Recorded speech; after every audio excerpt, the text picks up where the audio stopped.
नमस्कार. आज आपण एका अशा व्यक्तीबद्दल बोलणार आहोत ज्यांचं नाव इतिहासात खूप मोठं आहे, पण खरं तर त्यांच्याबद्दल आपल्याला किती माहिती आहे? त्या म्हणजे सावित्रीबाई फुले.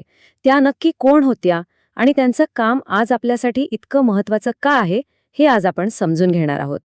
विचार करा, जेव्हा कुणी एक व्यक्ती उठून म्हणते की नाही, हे नियम चुकीचे आहेत, तेव्हा काय होतं?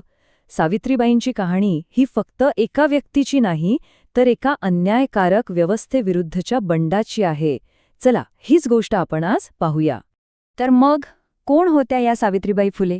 हो, त्या समाजसुधारक होत्या, कवयित्री होत्या, महिला हक्कांसाठी लढणाऱ्या कार्यकर्त्या होत्या.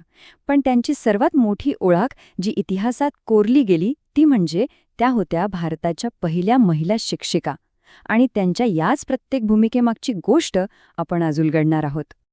पण हे सगळं समजून घेण्यासाठी आपल्याला थोडं मागे जावं लागेल. त्या काळात म्हणजे 19व्या शतकात जेव्हा सावित्रीबाईंचा जन्म झाला, तेव्हाचा भारतीय समाज कसा होता? खरं सांगायचं तर तो काळ खूपच वेगळा आणि अनेकांसाठी, विशेषतः महिला आणि खालच्या मानल्या जाणाऱ्या जातींसाठी खूपच दडपशाहीचा होता. ही स्लाइड बघा.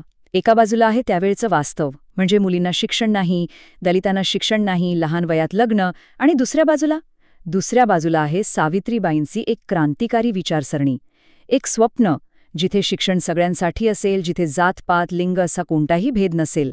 आणि ह्याच स्वप्नाने त्यांच्या कामाला प्रेरणा दिली. पण मग ह्या प्रवासाची सुरुवात झाली कशी? ती झाली एका भागीदारीमुळे. ज्योतिराव फुले यांच्याशी झालेल्या त्यांच्या विवाहानंतर आणि त्यानंतर त्यांना मिळालेल्या शिक्षणामुळे. ही काही साधीसुधी भागीदारी नव्हती. या एका नात्याने भारताच्या इतिहासाला एक नवी दिशा दिली.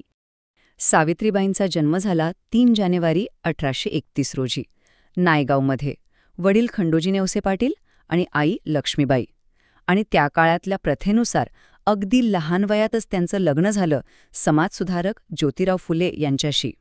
आणि इथूनच त्यांच्या आयुष्याला कलाटणी मिळाली. विचार करा, एक बालवधू ते एक प्रशिक्षित शिक्षिका, हा प्रवास कसा घडला असेल? तर सगळ्यात आधी त्यांचे पती ज्योतिराव यांनीच त्यांना घरी शिकवलं. पण त्या तिथेच थांबल्या नाहीत. त्यांनी पुण्यात जाऊन रीतसर शिक्षक होण्याचं ट्रेनिंग घेतलं आणि त्यानंतर अहमदनगरमध्येही पुढचं प्रशिक्षण पूर्ण केलं. म्हणजे त्यांनी स्वतःला पूर्णपणे तयार केलं. आता आपण त्यांच्या त्या ऐतिहासिक कामगिरीकडे वळूया, जे फक्त एक पाऊल नव्हतं, तर त्यावेळच्या समाजाच्या विचारांवर केलेला थेट प्रहार होता. स्क्रीनवर फक्त 1 वर्ष दिसतंय, 1848. हे वर्ष लक्षात ठेवा, कारण भारतीय इतिहासात, समाज सुधारणेच्या इतिहासात हे वर्ष खूप खूप महत्वाचं आहे. पण का? कारण याच वर्षी 1848 मध्ये सावित्रीबाई आणि ज्योतिराव फुले यांनी एक अशक्य वाटणारी गोष्ट करून दाखवली. त्यांनी पुण्यातील भिडेवाड्यात मुलींसाठी देशातली पहिली शाळा सुरू केली. जरा विचार करून बघा, ज्या काळात स्त्रियांना घराबाहेर पडण्याचीही मुभा नव्हती, तिथे त्यांच्यासाठी शाळा सुरू करणं हे किती मोठं धाडस असेल. त्यांचे स्वतःचे शब्दच त्यांच्या विचारांची ताकद सांगतात. जा, शिक्षण घे, स्वावलंबी हो. हे बघा, त्या फक्त अक्षरओळख शिकवण्याबद्दल बोलत नव्हत्या. त्यांचं ध्येय खूप मोठं होतं. शिक्षणामधून स्वावलंबन यायला हवं, आत्मविश्वास यायला हवा, हे त्या सांगत होत्या. पण थांबा, त्यांचं काम फक्त शाळा चालवण्यापुरतं मर्यादित नव्हतं. अजिबात नाही. त्यांची लढाई तर अनेक आघाड्यांवर सुरू होती, वर्गाच्या 4 भिंतींच्या खूप पलीकडे. बालविवाह असेल किंवा सतीप्रथा, या अमानुष रूढींविरुद्ध त्यांनी फक्त भाषणं दिली नाहीत, तर त्या रस्त्यावर उतरून काम करत होत्या.